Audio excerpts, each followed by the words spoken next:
The Scorch Trials, Chapter 4. Thomas tried not to look at any of the dead bodies as he stood up. He half walked, half stumbled over to Newt, who was still by the bank of light switches, his terrified gaze darting between the corpses hanging throughout the room. Minot joined them, swearing under his breath. Other gladers were emerging from the dorm room, shouting as they realized what they were seeing.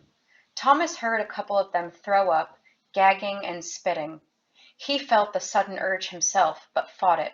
What had happened? How could everything be taken away from them so fast? His stomach tightened up as despair threatened to bowl over him. Then he remembered Teresa. Teresa! He called out with his mind. Teresa! Again and again, mentally screaming it, with his eyes closed and jaw clenched. Where are you? Tommy, Newt said, reaching out to squeeze his shoulder. What's bloody wrong with you? Thomas opened his eyes, realized he was doubled over, arms wrapped around his stomach. He slowly straightened, tried to push away the panic eating him inside. What do you think? Look around us. Yeah, but you looked like you were in pain or something. I'm fine. Just trying to reach her in my mind, but I can't. He wasn't fine. He hated remembering that the others, that he and Teresa could speak telepathically. And if all these people were dead, we've got to find where they put her, he blurted out, gasping urgently for a task to clear his mind. He scanned the room, trying his best not to focus on the corpses, looking for a door that might lead to her room. She'd said it was across the common area from where they'd all slept. There, a yellow door with a brass handle. He's right, Minot said to the group. Spread out, find her. Might have already. Thomas was on the move, surprised at how quickly he'd recovered his senses. He ran toward the door, dodging tables and bodies. She had to be in there, safe like they'd been. The door was closed. That was a good sign. Probably locked. Maybe she'd fallen into a deep sleep like him. That was why she'd been quiet, unresponsive. He had almost reached the door when he remembered that they might need something to break into the room. Someone grab that fire extinguisher, he yelled over his shoulder. The smell in the common area was horrendous. He gagged as he sucked in a deep breath. Winston, go get it, Minot ordered behind him. Thomas reached the door first and tried the handle. It didn't budge. Locked tight. Then he noticed a small, clear plastic display hanging on the wall to the right, about 5 inches square. A sheet of paper had been slipped into the slot, several words typed on its surface. Teresa Agnes, Group A, Subject AL, the Betrayer. Oddly, the thing that stood out most to Thomas was Teresa's last name, or at least what appeared to be her last name, Agnes. He didn't know why, but it surprised him. Teresa Agnes? He couldn't quite think of anyone within the splotchy knowledge of history floating in his still scarce memories who matched that name. He himself had been renamed after Thomas Edison, the great inventor, but Teresa Agnes? He'd never heard of her. Of course, all of their names were more of a joke than anything, probably a callous way for the creators, Wicked or whoever had done this to them, to distance themselves from the real people they'd stolen from, real mothers and fathers. Thomas couldn't wait until the day he learned what he'd been called at birth, what name lay stamped in the minds of his parents, whoever they were, wherever they were. The sketchy memories he'd initially regained from going through the changing had made him think that he didn't have parents who loved him, that whoever they were, they didn't want him, that he'd been taken from horrible circumstances, but now he refused to believe it, especially after having dreamed about his mom during the night. Minot snapped his fingers in front of Thomas's eyes. Hello, calling Thomas. Not a good time to daydream. Lots of dead bodies. Smells like Fry Pan's pits. Wake up! Thomas turned to him. Sorry, just thought it was weird that Teresa's last name was Agnes. Minot clucked his tongue. Who cares about that? What's this freaking stuff about her being the betrayer? And what's Group A, Subject A1 mean? This was Newt, who handed over the fire extinguisher to Thomas. Anyway, you turn to break a bug-in door handle. Your turn to break a bug-in door handle. Thomas grabbed it, suddenly angry at himself for wasting even a few seconds thinking about the stupid label. Teresa was in there, and she needed their help. Trying not to be bothered by the word betrayer, he gripped the cylinder and slammed it against the brass knob. A jolt ran up his arm as the clang of metal against metal rang through the air. He'd felt it give a little, and 2 smashes later the handle fell off and the door popped open an inch or 2. Thomas threw the extinguisher to the side and grabbed the door, swung it all the way out. Itchy anticipation mixed with dread at what he might find.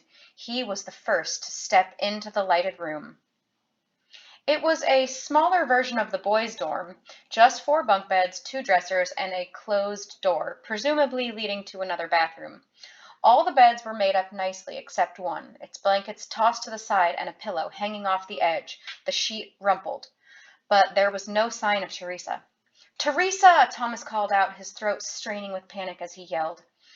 The swirly, swooshing sound of a toilet flushing came through the closed door, and a sudden relief burst through Thomas.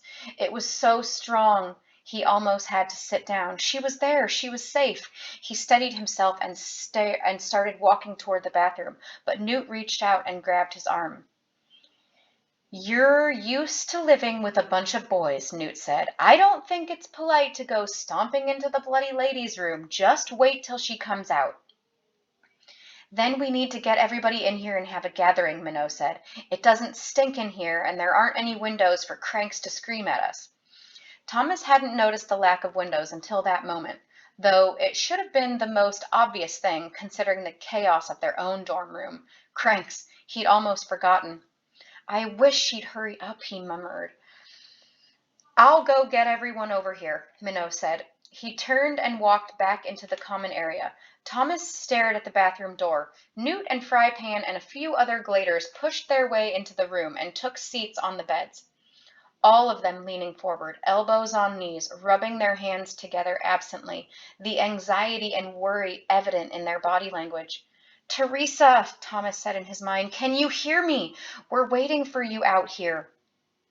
No response, and he still felt that horrible bubble of emptiness, as if her presence itself had been permanently taken away. There was a click. The handle on the door to the bathroom turned. Then the door opened, swinging toward Thomas. He stepped forward, ready to pull Teresa into a hug. He didn't care who was there to see it. But the person who walked into the dorm room wasn't Teresa. Thomas stopped mid-stride and almost tripped. Everything inside him seemed to fall. It was a boy. He wore the same kind of clothes they'd all been given the night before. Clean pajamas with a button-up shirt and flannel pants. Light blue. He had olive skin and his dark hair was cut surprisingly short. The look of innocent surprise on his face was the only thing that prevented Thomas from grabbing the shank by the collar and shaking him until some answers came out. "Who are you?" Thomas asked, not caring at the words sounded harsh. "Who am I?" the boy responded somewhat sarcastically. "Who are you?" Newt had gotten back to his feet, actually standing even closer to the new guy than Thomas was. "Don't bloody mess around. There are a lot more of us than there are of you. Tell us who you are." The boy folded his arms, a defiance coming over his whole body. "Fine. My name's Aris. What else you want to know?" Thomas wanted to punch the guy, him acting all high and mighty while Teresa was missing. "How'd you get here? Where's the girl who slept here last night?" "Girl? What girl? I'm the only one in here, and it's been that way since they put me here last night." Thomas turned to point back in the direction of the door to the common area. "There's a sign right out there that says this is her room. Teresa Agnes. No mention of a shank named Eris." Something in his tone must have made the boy realize this wasn't a joke. He held out his hands in a conciliatory gesture. "Look, man, I don't know what you're talking about. They put me in here last night. I slept in that bed. He pointed to the one with the rumpled sheet and blanket. And I woke up about 5 minutes ago and took a pee. Never heard the name Teresa Agnes in my life. Sorry.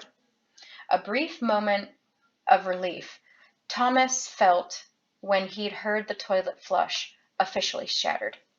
He shared a look with Newt, not knowing what to ask next. Newt shrugged slightly, then turned back to Eris. Who put you in here last night?